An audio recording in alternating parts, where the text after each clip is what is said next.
Hi everybody, and welcome to the Dr. Psych Mom Show.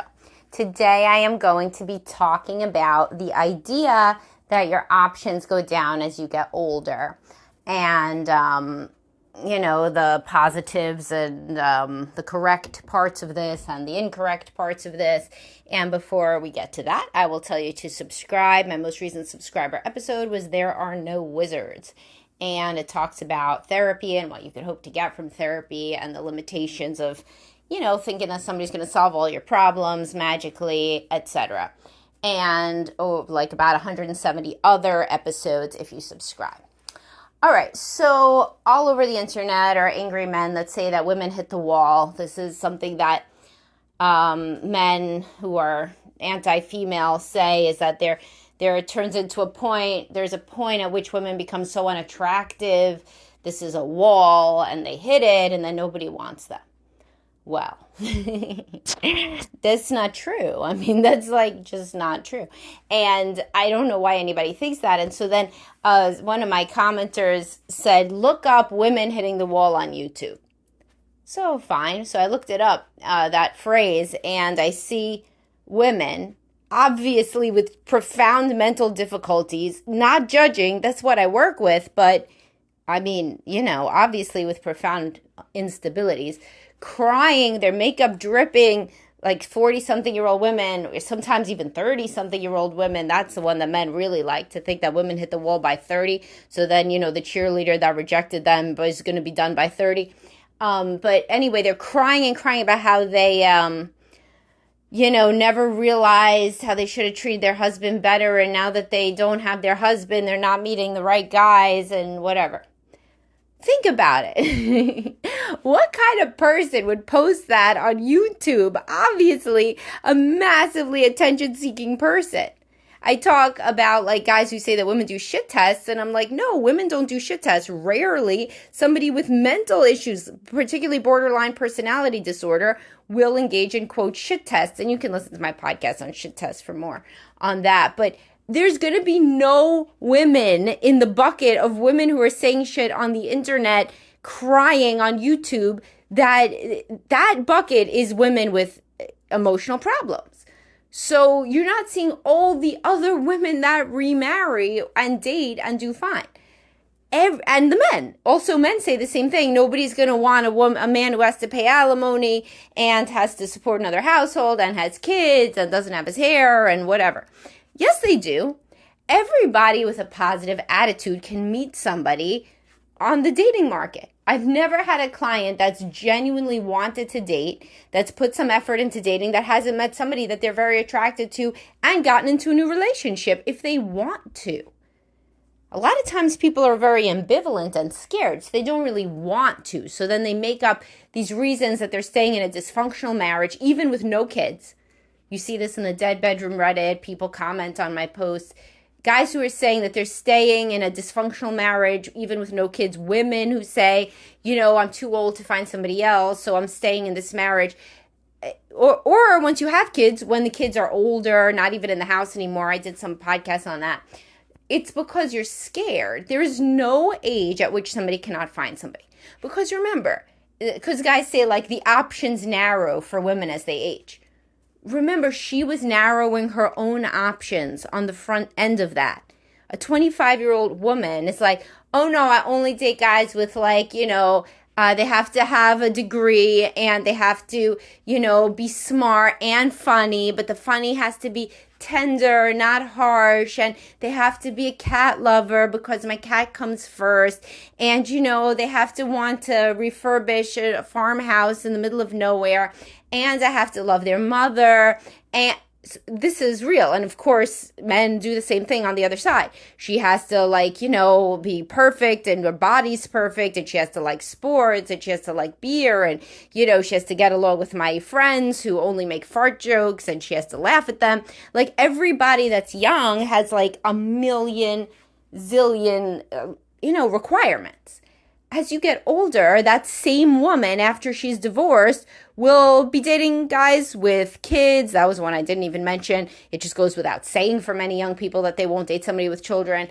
And she dates a man with kids. No, it doesn't matter about a farmhouse because she's got a co-parent with her husband in the city, her ex-husband. And, it doesn't matter if he gets along with those friends because she doesn't have half those friends anymore. And it just changes. So guess what? She still has the same amount of options. There's still guys, many, many men that want to be with her if she goes onto a dating app. And she would have rejected more of them before and less of them now.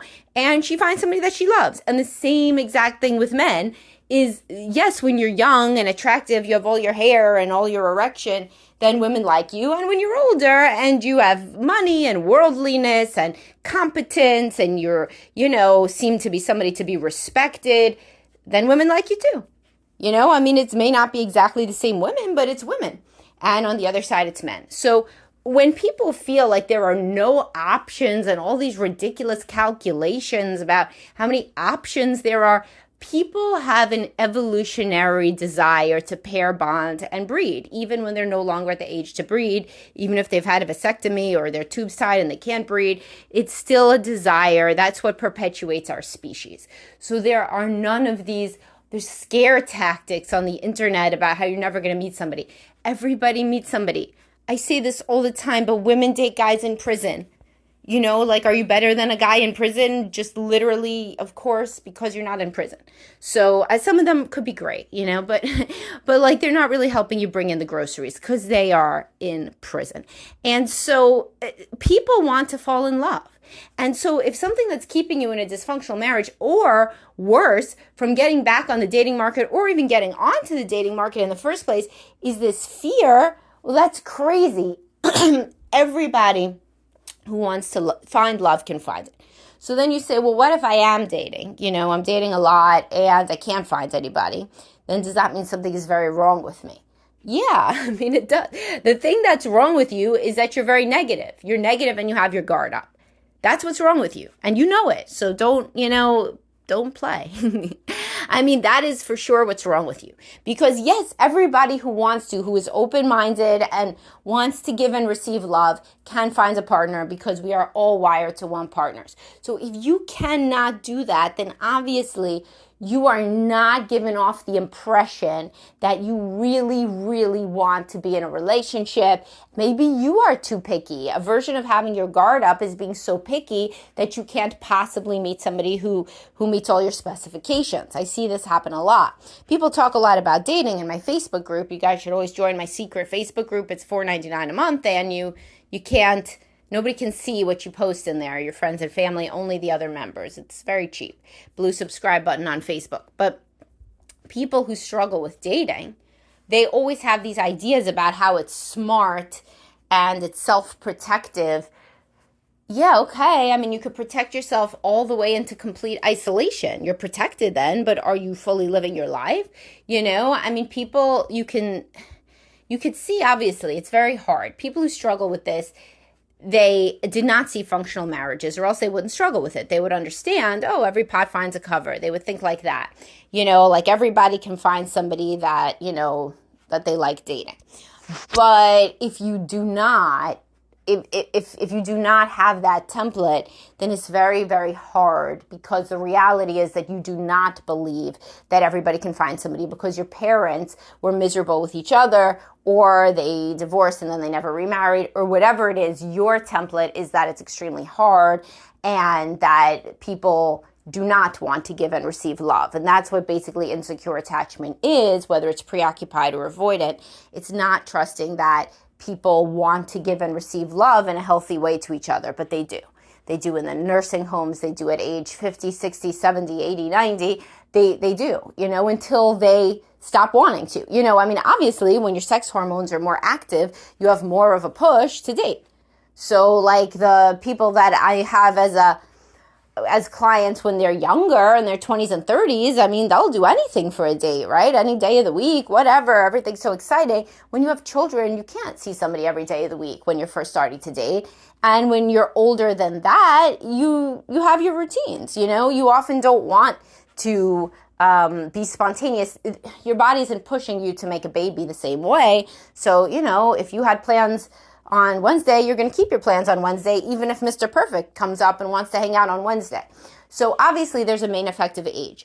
But still, at any point that people want a companion and they want to be in love, then it's completely possible. There's a million options. And if you do not find options, then you got to look internally at whether you are really giving off an open vibe. You know, whether your love is something that somebody would want to get, or are you very guarded, kind of snarky, attacking, like in some sort of way. It's funny when people tell me, oh yeah, I've been trying to date. When we actually look at their messages together, sometimes it doesn't seem that way. You know, sometimes it seems like they make problems almost right from the beginning. They have like hoops for people to jump through with online dating. Now, if you actually get like no hits, when you're online dating, you get like no hits, and you should be working with somebody to fix up your profile and your pictures and whatever else. We have people like that. Susanna Matthews in my practice, a great dating coach. She just did an online dating group. She could work with people individually. All therapists will look through your stuff if you want them to. Most therapists, I guess. But specifically, obviously, somebody who's a coach, a dating coach will. But so there are very few people that get like no hits. And that's because they pick the worst pictures. Their profile is kind of comes off weird in some kind of way that they don't know. Sometimes these people are on the spectrum and they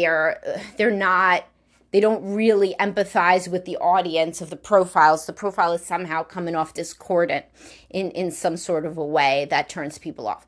But the majority of people can find people on dating apps. They can go on dates and they can fall in love if you're open to falling in love.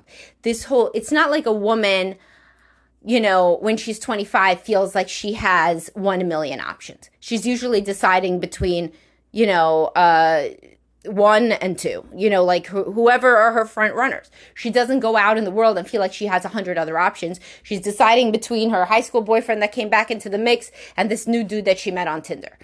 So those are her 2 options. And when she's 35, she's deciding between some guy that showed up in her Facebook from years ago and another guy from Tinder. And then when she's 50, it's the same thing. I mean, it just literally keeps being the same thing.